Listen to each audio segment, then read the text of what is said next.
이제 2월도 마지막 주입니다. 교회력으로는 주연절이 끝나고 사순절이 시작되었습니다. 사순절은 부활절 이전 60주, 부활절 이전 6주, 주일을 제외한 40일의 절기를 가리키는 것으로 그리스도의 고난과 죽으심을 기억하며 감사하는 절기입니다.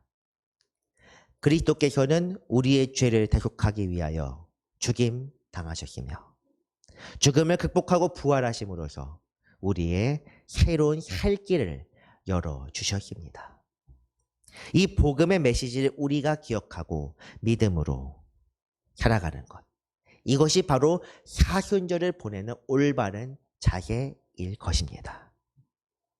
우리를 위하여 귀하신 몸을 버려 완전한 제사를 드리신 예수 그리스도를 기념하며 경건하게 사순절 보내시기를 바랍니다. 히브리서 강해가 계속되고 있습니다. 이번 사순절은 사순절 관련 설교를 하는 것이 아니라 그 모든 사순절에 관련된 내용들을 고난주간 한 주에 모아서 말씀을 나누게 될 것입니다. 그러므로 히브리서 강해는 종려주일 전까지 계속될 예정입니다. 지난 시간 특별히 그 지난주에 우리는 모세 오경 통독을 마쳤는데 이 시기에 모세 오경을 읽게 된 것은 히브리서 강해에 관한 이해를 돕기 위해서도 있습니다. 히브리서 11장 우리가 지금까지 읽었던 내용들 그리고 우리가 앞으로 읽게 될 내용들 대부분의 인물들은 창세기와 출애굽 시대의 사람들입니다. 우리가 이 말씀을 읽으면서 믿음의 선조들의 삶을 한 장 한 장 따라가는 것도 좋지만 전체를 통시적으로 보는 것 또한 말씀을 깨닫는 데 큰 도움을 줄 것입니다. 이 말씀은 여러분들의 신앙생활을 돕기 위해 있습니다. 그것이 바로 하나님의 은혜입니다. 성경에 기록되어 있으며 또한 성령께서 우리에게 깨닫게 하시는 것이 바로 하나님의 말씀입니다. 주님의 은혜 안에 말씀으로 세워져 가며 특별히 구원에 이르는 믿음이 날로 견고해져서 그리스도의 제자로 살아가는 여러분들 되시기를 바랍니다. 오늘 히브리서 5번째 인물 사라라는 사람에 관한 말씀입니다. 사라는 지난주에 말씀의 주인공이었던 아브라함의 아내 되는 사람입니다. 이 사라는 본래 아브라함의 친족입니다. 고대 부족 사회에서 친족끼리 혼인하는 것이 흔한 일이었고 특별히 족장 가문은 더더욱 그러했기 때문에 사라 역시도 같은 부족의 족장인 아브람과 결혼했습니다. 아브람이 사라를 누이라고 부르며 속였던 것이 2번 있었는데 실제로 사라는 아브람의 이복 누이였기 때문에 엄연히 따지면 틀린 말은 아닙니다. 물론 숨기려는 의도가 강했기 때문에 이것은 거짓말임은 분명합니다. 아브람과 사라의 이름 역시도 상당히 흥미로운 것이 아브람이라는 이름의 뜻은 존귀한 높은 아버지라는 뜻입니다. 사라의 본명 역시도 히브리어 사라이 혹은 사레입니다. 이 사레 역시도 여왕 혹은 존귀한 여성이라는 의미를 담고 있습니다. 그리고 창세기 17장에서 하나님께서 직접 이 아브람과 사라이의 이름을 계명해 주시는데 아브람의 이름을 많은 민족의 아버지라는 뜻의 아브라함이라고 지어주셨고 사라이 혹은 사레 역시도 열국 즉 많은 민족의 어머니인 사라로 계명해 주셨습니다. 바뀌기 이전 이름도 동일한 뜻이며 바뀐 이름 역시도 동일한 뜻. 이름만 보아도 참 천생연분이 아닐 수 없습니다. 하나님께서 직접 이름을 지어주셨고 이들을 통해서 많은 민족이 나올 것을 계획하셨다는 것. 이것도 중요하지만 더욱 중요한 것은 이 2사람이 하나님과 약속을 체결했던 최초의 인류라는 사실입니다. 물론 하나님께서 인류에게 명령하실 때 아담과 하와에게 이렇게 말씀하셨습니다. 생육하고 번성하라. 하지만 이 명령은 아담과 하와의 불순종을 인하여 완전히 끝나버렸습니다. 세상은, 특히 땅은 저주를 받았고 땅에서 엉겅퀴와 가시가 나게 되면서 인류의 삶은 고난과 역경의 삶으로 변해버렸습니다. 하지만 그 후손들 중에서도 믿음의 자손으로, 믿음의 조상으로 불릴 만한 자들, 아벨에게부터 시작되어 그 믿음의 계보를 잇는 후손이자, 그리고 하나님께서 믿음의 조상이라고 불릴 만한 자들, 그 부부를 택하신 것이 바로 이 아브라함과 사라입니다. 성경에서 말하는 부부가 한 몸을 이룬다고 하는 이 점을 보아서 믿음의 조상이란 이 표현은 아브라함 혼자만을 가리키는 표현은 아닐 것입니다. 그렇다면 사라 역시도 하나님 앞에서 믿음의 조상으로서의 믿음을 보였다는 의미가 되는 것입니다. 이 사라의 믿음은 무엇이겠습니까? 사실 사라에 관해서는 창세기에서 사라의 결점을, 치명적인 문제를 보여주는 사건이 두 가지나 있습니다.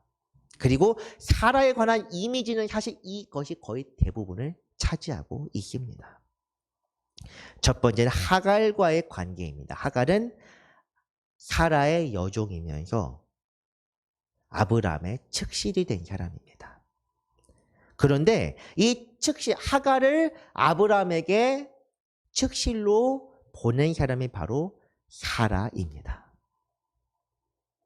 그런 정작 하갈이 임신하자 사라는 하갈을 학대합니다. 어느 정도로 학대했냐면 하갈이 견디지 못하고 아이만 남으면 자기의 삶이 변할 텐데도 불구하고 그것을 견디지 못하고 도망갈 정도입니다. 두 번째는 하나님의 약속을 믿지 못하고 아들을 낳으리라는 그 말씀을 믿지 못하고 웃어넘긴 점입니다. 그렇지만 이 두 가지에 대해서 변호할 수 있는 내용이 있습니다. 첫 번째, 하갈에 관한 문제는 당대에 자손을 생산하지 못하는 족장들의 경우 그 하녀나 시녀를 남편의 첩으로 보내는 것이 당시의 일반적인 관리였다는 사실입니다. 야곱, 아브라함의 손자인 야곱 역시도 두 부인이 있었습니다. 레아와 라헬이 있었는데 이 레아와 라헬도 자기들이 레아는 당시에 4명이나 낳았는데도 불구하고 이 부인들 간에 경쟁하기 위해서 그들의 시녀를 야곱의 첩으로 보냈습니다. 또한 성경의 측실에 관한, 첩에 관한 이야기는 굉장히 많이 있습니다. 물론 이 첩이나 측실에 관한 문제는 당대 사회 것으로 이해하지 성경에 나왔다 하여 통용되는 것은 물론 아닐 것입니다. 더욱이 고대 족장법에서는 그렇다면 왜 사라가 하갈을 학대했을까? 고대 족장법에서 갈대아 지역, 바벨론 지역, 고대 바벨론 지역의 법에 있어서는 임신한 하녀나 혹은 아이를 낳은 하녀가 그 본부의 자리를 넘보게 되거나 혹은 하극상을 저질렀을 때 그 하녀를 최하급 노예로 강등시키거나 죽이라는 법이 있습니다. 애초에 하녀가 아이를 낳았다고 해서 그 아이가 하녀의 것이 되는 것이 아니라 본부인의 아들이 됩니다.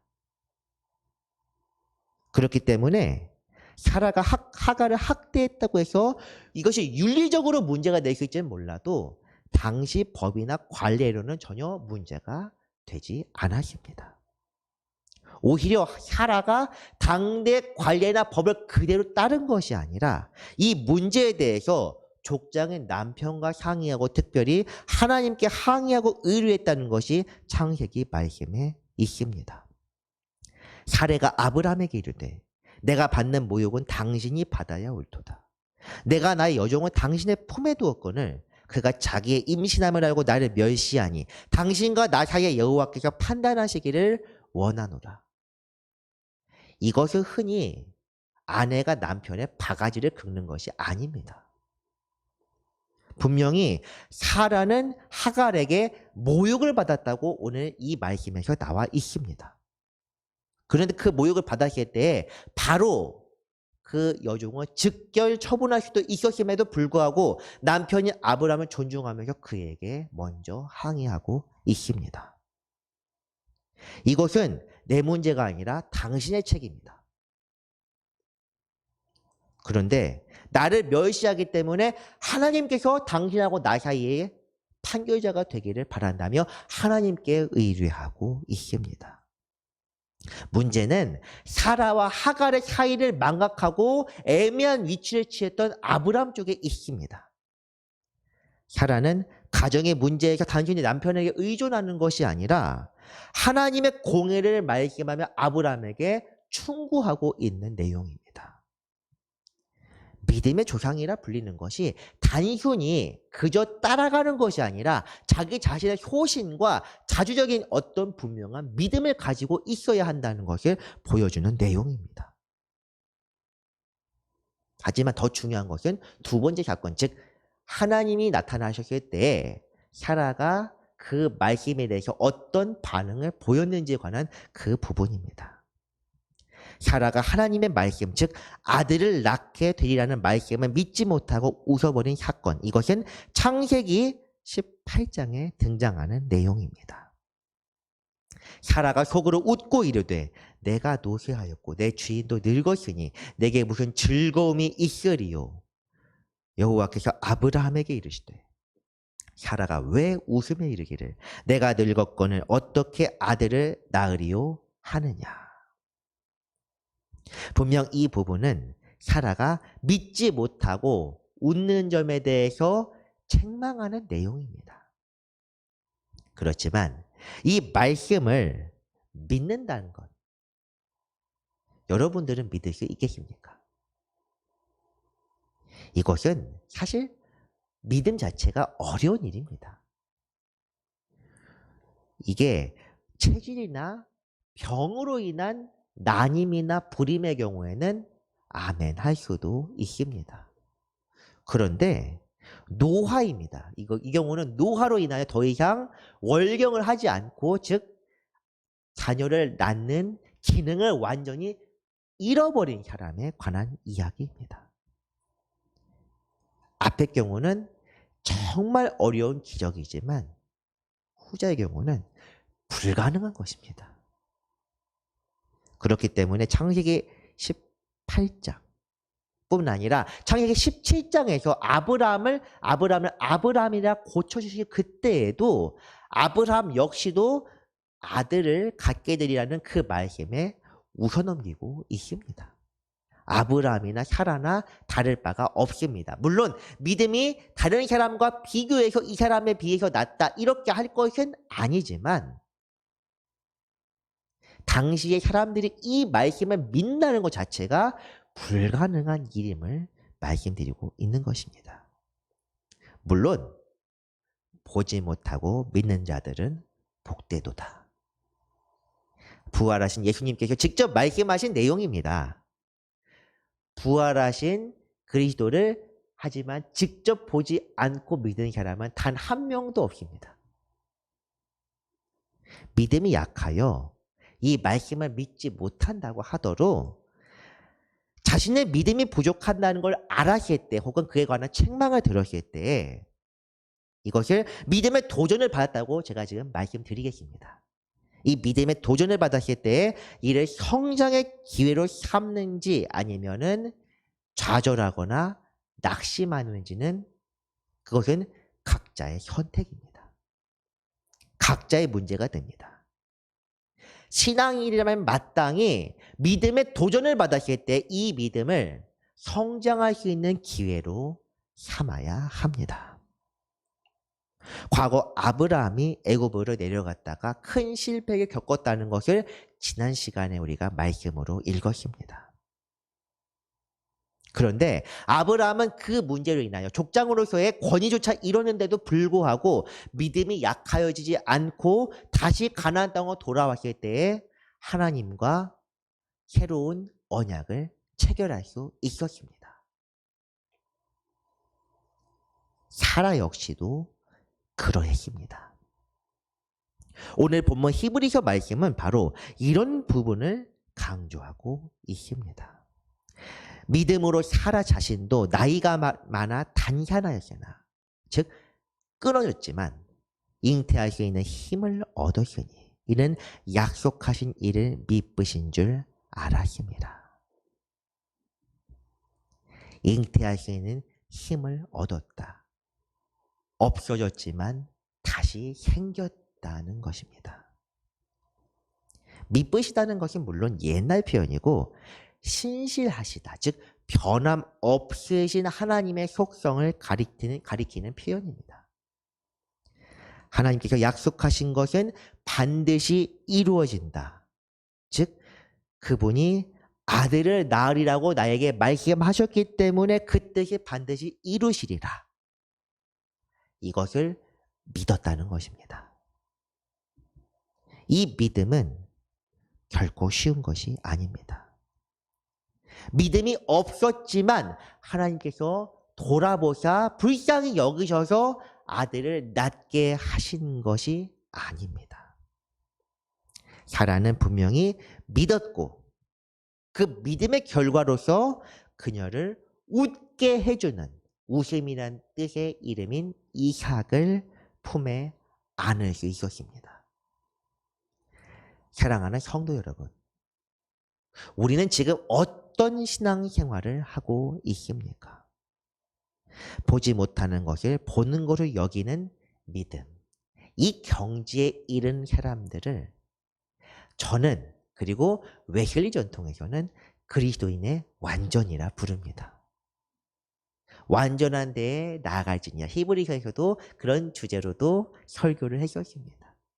그 완전한 데에 나아가야 될 궁극적인 목적이지 우리는 실패하는 사람들입니다.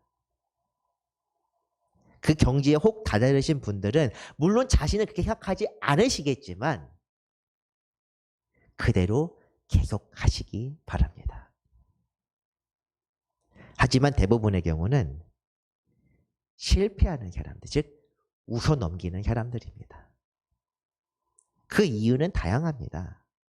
하나님의 뜻을 분명히 받았지만 허황되어서 믿을 수가 없고 웃어넘기는 경우, 오늘과 비슷한 경우입니다.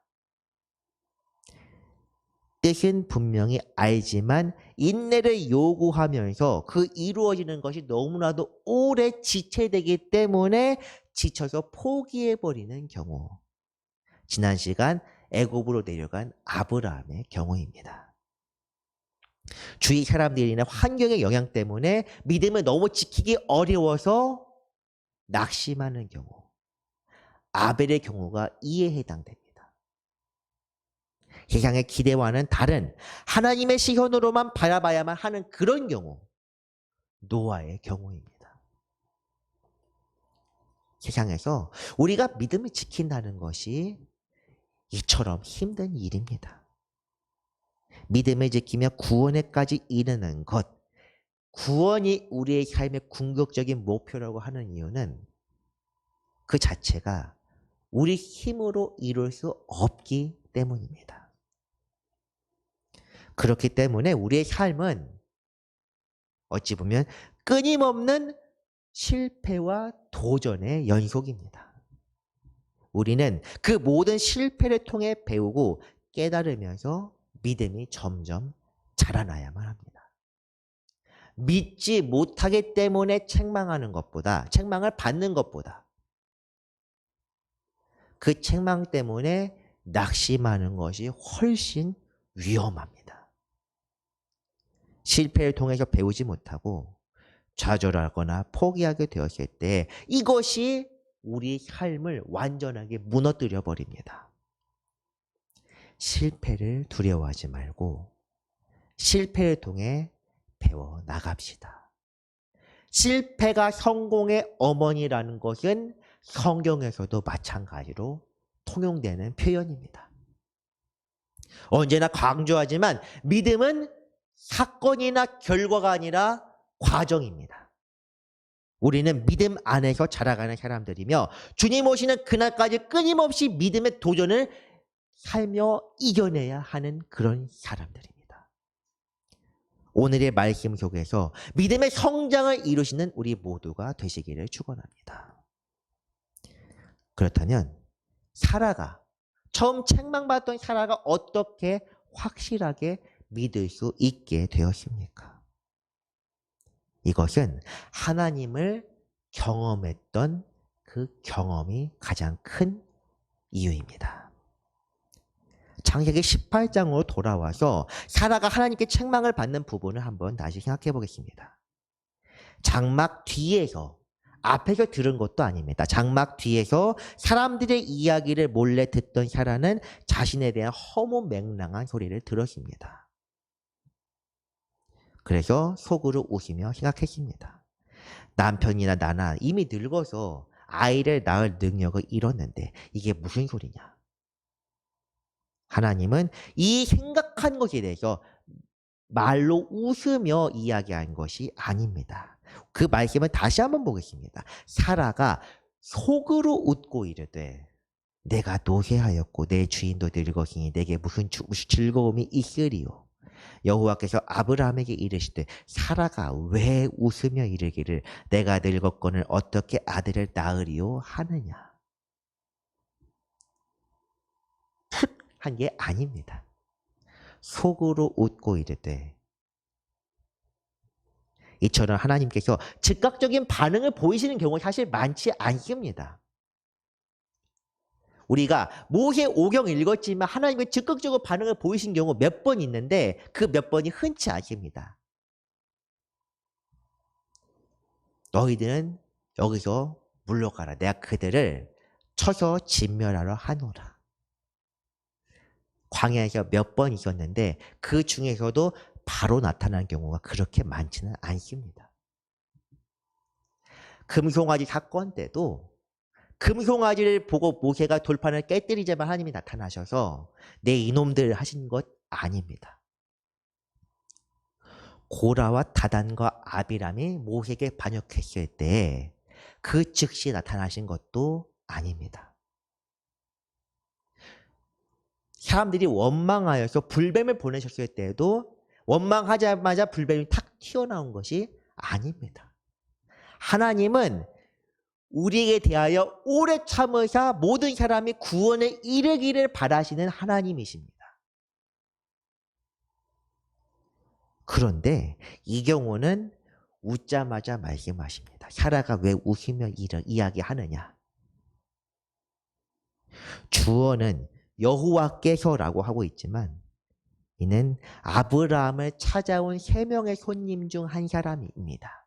그 사람의 입을 통하여 즉 육신을 입고 오신 하나님의 사자를 통해서 말씀하신 내용입니다. 즉 자신이 조금 전까지 대접했던 손님이 자기 마음속에 품은 생각까지 알아내고 바로 추궁하고 있었던 것입니다. 굉장히 두려운 일 아닙니까? 제가 여기서 설교를 하다가 성도님, 누구 성도님 마음속에 왜 그런 마음 품고 있습니까? 하면은 저를 굉장히 위대하게 볼 것입니다. 저는 물론 그런 하나님의 사자까지 이르지 못하지만 그리고 그럴 이유도 없습니다, 사실. 하지만 이 경우에서는 하나님의 언약을 체결하시기 위해 오셨기 때문에 바로 말씀하셨습니다.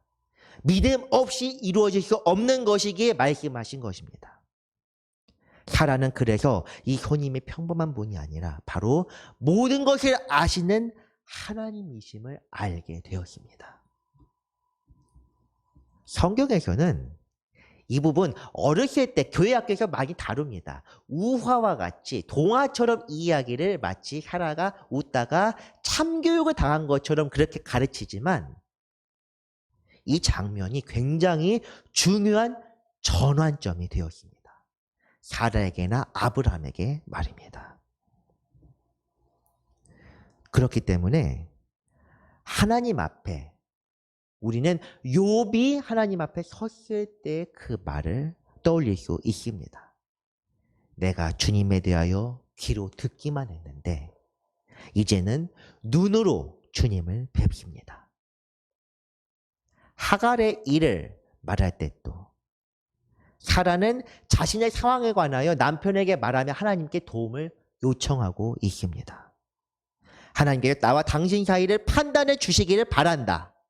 하지만 이 사건, 창세기 18장의 사건을 겪고 난 다음에 사라는 살아계신 하나님을 직접 경험했습니다. 내 속마음까지도 꿰뚫어 보시고 내 마음의 깊은 곳까지도 아시는 주님을, 전능하신 하나님을 만나십니다. 그렇다면 그분이 불가능한 것도 이루시리라. 내 마음속을 아시는 그분이라면 불가능한 것도 이루게 하시리라. 그분의 약속을 믿었습니다. 약속하신 분을 신실하신 분으로 믿었기 때문에 모든 것을 하실 수 있는 능력을 가진 분으로 믿었기 때문에 그 보상을 받은 것입니다. 사랑하는 성도 여러분, 어찌 보면 오늘 말씀은 우리가 믿음으로 살아갈 직접적인 보상, 추상적인 것이 아니라 직접적인 보상을 받은 좋은 케이스입니다. 우리가 평생 신앙생활하는 사람들, 신자 혹은 성도라고 불리는 사람들이라면 이런 보상 하나쯤은 평생 받아야 하지 않겠습니까? 이 땅에 이루시고자 하는 하나님의 뜻을 알게 되었을 때 대부분은 모르고 끝납니다. 하지만 알게 되었다는 것은 그분이 나를 통하여 분명히 보이시고자 하는 것이 계신다. 혹은 이루고자 하는 것이 계신다. 보통은 여기서 크게 쓰임받는다 하면 박수치며 교회에 가서 열심히 일을 어떻게 해야 될까 고민을 하는데, 중요한 것은 교회가 대신해 주지 않는다고 지난 시간 계속 말씀드렸습니다. 목사가 신앙생활 대신해 주는 것도 아니고 교회가 신앙생활 대신해 줄 수 있는 것도 아니고, 중요한 것은 어디서 무엇을 하든지 하나님 보시기에 하나님 앞에 모든 것을 죽게 하듯 하라, 이것입니다. 이 땅에 이루고자 하는 하나님의 뜻을 알게 되었을 때 노아처럼 직접적으로 필요한 것을 요구하시는 경우도 물론 있습니다. 방주 만들어라. 왜냐? 너희들 안 죽게 하려고. 이런 경우도 있지만 아벨이나 에녹이나 아브람, 그리고 오늘 말씀의 사라까지도 하나님께 요구하시는 것은 그 사람들의 행동이 아니라 그 사람의 믿음입니다. 믿음의 성장을 바라면서 믿음을 온전히 세우기를 바라면서 믿는 자들을 찾기 위하여 하나님께서는 사람들에게 당신의 뜻을 알리십니다. 그리고 믿음으로 순종하면서 오늘 나왔던, 그리고 앞에 우리가 읽었던 이 사람들은 모두 각자의 상을 받았습니다. 그리고 무엇보다 큰 상은 당시 살아실 때 받는 상보다도 하나님 앞에서 온전히 믿음의 계보로 인정하셔 성경에 기록해 주셨다는 것입니다. 이것보다 큰 영예가 어디 있겠습니까? 오늘 우리의 삶의 목표도 이와 같아야 합니다. 세상에서 인정받고 사랑받고 성공하고 위인전에 기록되어 후대까지 칭송받는 사람들, 어렸을 때 위인전 많이 있습니다. 심지어 제가 읽었던 위인전 중에서는 석가모니와 예수 그리스도도 있었습니다. 그런데 신앙의 위인들, 설사 우리가 신앙의 위인하고 읽는 것도 사실은 우화처럼 읽는 것이 대부분인데, 이것이 좋다고 여기십니까? 돈 많이 번 사람도 위인전이 나온다고, 카네기 록펠러 나온 거 보면서 나는 사업을 성공해야겠다, 돈으로 성공해서 교회 많이 바쳐야겠다, 아니면 선한 일에 많이 해야겠다. 그 사람의 대부분의 목표는 선한 일에 힘쓴다가 아니라 돈을 많이 번다에 있습니다. 내 이름이 높아질 것이 무엇입니까? 하나님 앞에서는 아무짝에도 쓸모없습니다. 진짜 하등의 필요가 없습니다. 하늘나라 갈 때 들고 가는 것이 아닙니다. 내가 위전 들고 와서 저 이렇게 살았습니다. 할 수 있는 건 아닙니다. 필경 그런 경우 대부분은 누구냐 하십니다. 하나님. 이게 성경에 나와 있는 말씀입니다. 양과 염소 가릴 때 세상에서 눈에 보일 정도로 살인을 저지르거나 집단 살인마 혹은 집단으로 성범죄 저지르는 사람들, 이런 사람들이 염소가 아닙니다. 대부분의 사람들은 믿음의 도전을 받았을 때 실패해버리는 사람들. 만약에 돈의 유혹을 받았을 때 돈에 넘어가는 사람들. 그리고 책망을 받았을 때 이기지 못하고 떠나버리는 사람들. 그 외에도 많이 있습니다. 저나 여러분들의 삶도 실패해서 벗어나지 못하는 경우가 대부분입니다. 주님께서 기뻐하시는 것은 무엇이겠습니까? 매 순간 믿음의 시련과 시험을 받을 때 극복하고 성장의 기회로 삼는 사람입니다. 그리고 하나님 앞에서 순종함으로 받드는 것입니다. 험난하고 어려운 삶, 아무리 힘들고 역경과 고난의 연속이라고 하더라도 끝까지 믿음을 지켜나가는 것, 이것을 의롭다고 인정해 주십니다. 아벨에서부터 사라, 그리고 이제 히브리서 후반부 보면은 사사 이야기까지 나옵니다. 사무엘까지 나오는데 이 사람들 중에서 삶이 경중이 있습니다. 세상으로 봤을 땐 분명 경중이 있습니다. 아벨처럼 피어보지도 못하고 쓰러진 꽃과 같은 인생을 산 사람도 있고, 당시 사람들의 대략 30분의 1 정도밖에 못 살았기 때문에 요즘으로 따지면은 정말 어려서 죽은 사람이나 별반 차이가 없습니다. 그런 사람도 있고, 기드온처럼 처음에는 좀 모자란 사람처럼 살았지만 성공하여 아내도 많이 얻고 큰 재산도 얻고 싸움에서 승리하는 그런 사람도 있습니다. 그래서 보통 사람들이 성경의 이름을 딸 때에도 주로 다윗이나 기드온이나 그렇게 성공한 사람들의 이름을, 세상에서 보기에도 성공한 이름들을 사용하고 있습니다. 물론 바울을 사용하시는 분들도 있지만 말입니다. 그런데 오늘 말씀, 이런 말씀들에서 아벨의 예를 드는 사람들은 없습니다. 단연코 없습니다. 제가 한번 들어보지 못했고, 물론 제가 모르는 데서 설교로서 이야기하시는 분들이 있을지 몰라도 아벨을 성공 사례로 삼는 사람은 없습니다. 참 어려운 이야기입니다. 하나님을 믿으니 이것을 그의 의로 여기셨도다. 창세기에 나와 있는 아브라함의 말씀이지만 오늘 말씀, 그리고 처음부터 끝까지 믿음에 관한 장에서 동일하게 적용됩니다. 믿음으로 아벨은, 믿음으로 에녹은, 믿음으로 노아는 다 똑같습니다. 하나님은 그 사람의 업적이나 그 사람의 행동을 경중으로 보는 것이 아니라 믿음으로 얼마나 순종했는가를 보십니다. 그렇다면 결론은 무엇이냐? 1 아니면 0입니다. 흑백입니다. 구원이냐 파멸이냐. 제가 극단적인 이분법을 자꾸 이야기하는 것이 제가 극단주의자이기 때문이 아닙니다. 저는 철학 전공했고 논리학 전공했고 합리주의자입니다. 하지만 성경에서 이야기하는 것이 그렇기 때문입니다. 성경에서 제가 보기엔 아닌 것 같은데요. 잘못 배운 겁니다.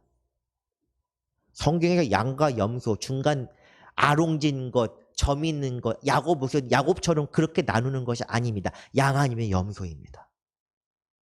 구원이냐 파멸이냐. 이 극단적인 것은 마지막 때에 한 번에 끝이 납니다. 우리가 매 순간 열심히 살아가야 하는 것에 언제 죽을지 모르기 때문에 틀린 말은 아니지만, 믿음이 내가 오늘 실패한 실패가 성장의 기회로 삼는다면 그 도전은 다시 안 올 수도 있기 때문입니다. 그러면 그 부분은 끝내 극복하지 못할 수도 있습니다.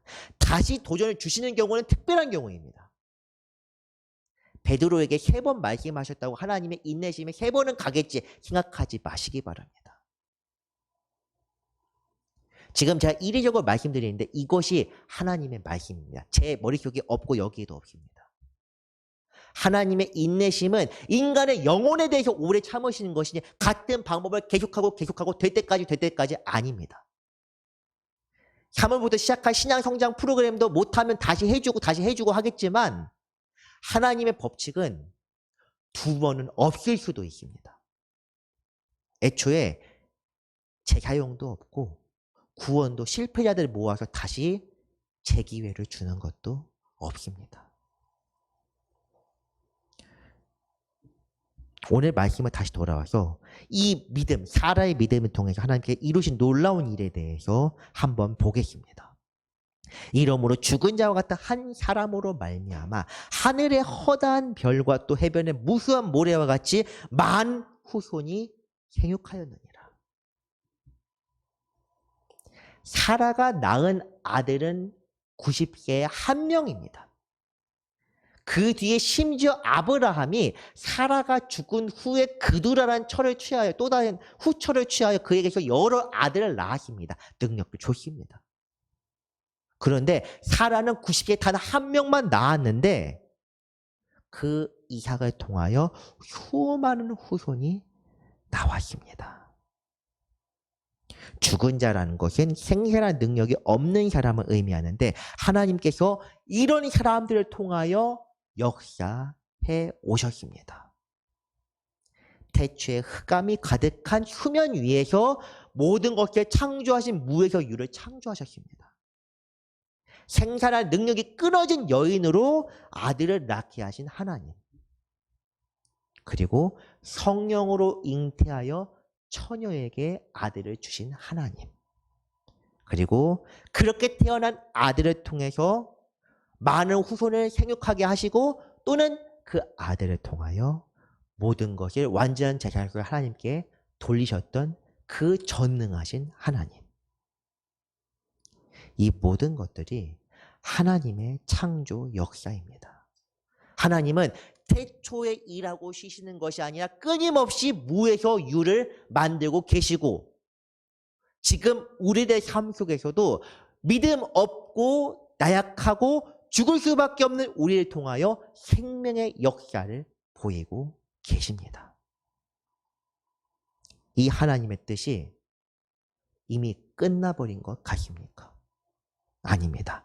이 세대와 그리고 오는 세대에도 말씀하고 계십니다. 우리가 따르지 못하는 것은 우리의 귀가 둔하여 듣지 못하며 들었는데도 마음이 둔하여 깨닫지 못하며 혹은 우리의 의지가 약하여 따르지 못함이라. 사랑하는 성도 여러분, 지난주 우리는 하나님께서 우리에게 주신 율법 모세 5경의 내용을 읽었습니다. 이것은 하나님께서 직접 돌판에 쓰신 계명 그리고 모세를 통하여 직접 전하여 준 책입니다.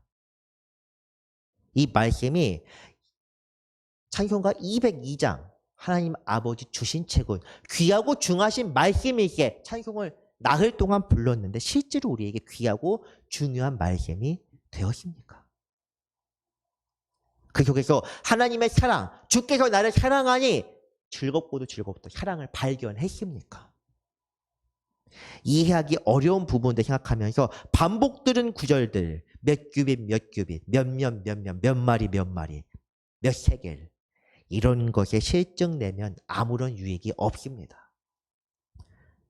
하지만 이 모든 것들이 내가 거룩하니 너희도 거룩하라 이 분명한 목적이 있고 성결하거나 거룩하지 못한 부분을 지하고 그 평범한 사람들로 주님의 백성 삼으시기 위해서 이끄시는 하나님의 은혜를 생각했을 때 그것이 바로 하나님의 사랑입니다. 주께서 우리에게 주신 명령 그것이 귀하고 아름다운 말씀이고 그렇게 되면 축복의 말씀뿐 아니라 저주의 말씀도 우리에게 은혜가 됩니다. 이와 같이 하지 아니하면 너희가 저주를 받으리라. 이 말씀은 하나님께서 우리가 싫어져서 버리기 위해서 쓰시는 말씀이 아닙니다. 오히려 이미 한번 추방했습니다. 하나님은 한번 추방한 그 자들의 후손들을 통하여 아담의 후손을 아벨의 후손, 에녹과 노아와 아브라함의 후손을 삼으시기 위해서 다시 한번 우리에게 기회를 주십니다. 두 번은 없는데 두 번 주셨습니다. 우리도 생각해 봅시다. 소중한 자녀들이, 물론 없지만 저는, 소풍이나 여행을 다녀오게 될 때에 너희들 꼭 이렇게 해야 된다, 이러면 안 된다, 이렇게 하면 큰일 난다, 이렇게 세세히 알려주는 것처럼 하나님께서는 그렇게 세심하게 우리에게 말씀하고 계십니다. 너희 어머니와 교업한 자는 죽여라. 이 들판에서 남녀가 통관하면 둘 다 죽여라. 왜 다 죽이라고 하는 걸까? 이것을 보는 것이 아니라 이렇게 하는 것이 너희에게 거룩하지 못하기 때문에 모든 말씀 말미암아 항상 그게 나와 있습니다. 그러면 그 땅이 너희를 토에 내치리라. 계속 말씀하시는데 우리는 자극적인 내용들만 봅니다. 그래서 그 특정한 내용들만 보고 지금 돼지 먹지 말라고 해서 돼지고기 먹는 사람 다 이단이다. 이렇게 이야기하는 사람들이 있습니다. 중요한 것은 하나님 보시기에 무엇이 거룩하고 무엇이 형결하지 못한지 이것을 봐야 되는, 자꾸 쓸데없는 세부적인 그런 내용들 하나하나에 귀를 기울이다 보니까 하나님께서 거룩하게 하고 내가 거룩하니 너희도 거룩하라. 과거에는 율법을 통하여, 지금은 그리스도의 보혈을 통하여, 그리고 궁극적으로 하나님께로 나오게 하기 위하여 이렇게 세심하게 세밀하게 하나하나 이야기하시는 그런 부모가 사실 어디 있습니까? 그런 선생이 어디 있습니까? 하지만 하나님께서는 그렇게 말씀해 주셨고 지금도 우리에게 끊임없이 말씀하시면 그 길로 가면 안 된다, 그렇게 하면 안 된다, 그거 하지 마라. 못 듣는 거 보면 가슴을 치고 계실지도 모릅니다. 이 말씀을 이해할 수 있다면 오늘 사라에게 주신 그 훈계와 책망의 말씀이 그녀를 성장시켰던 것처럼 우리를 성장시킬 수 있습니다. 그렇기 때문에 성경을 우리는 하나님의 말씀이라 부르며 우리에게 주는 생명의 말씀이라고 하는 것입니다. 말씀을 정리합니다. 사라는 믿음의 약함을 인정하고 하나님과 대면을 통해 믿음의 성장을 이루었습니다. 그렇기에 그녀는 믿음의 결실로서 하나님의 기적을 경험했고 믿음의 조상 그리고 많은 민족의 어머니라 불리기에 합당한 그런 사람이 되었습니다. 오늘 우리 역시도 하나님의 뜻을 분명히 알고 훈계와 책망조차 달게 들으며 우리의 성장의 기회로 삼아야만 합니다. 주 안에서 오늘도 믿음으로 자라가는 성도 여러분들 되시기를 주님의 이름으로 축원합니다. 기도하겠습니다. 복되도다 모든 믿는 자들이여 이 말씀이 귀하도다. 사랑과 은혜가 많으신 하나님 아버지 감사드립니다. 주님의 말씀을 듣는 우리의 귀가 귀하고 주님의 말씀을 깨닫게 되는 우리의 마음이 귀합니다. 이 귀한 은혜와 복을 항상 누리게 하시고 말씀을 통해 우리가 주님께 더 가까이 나아가게 하여 주옵소서. 거룩하신 예수 그리스도의 이름으로 감사하며 기도드렸습니다. 아멘.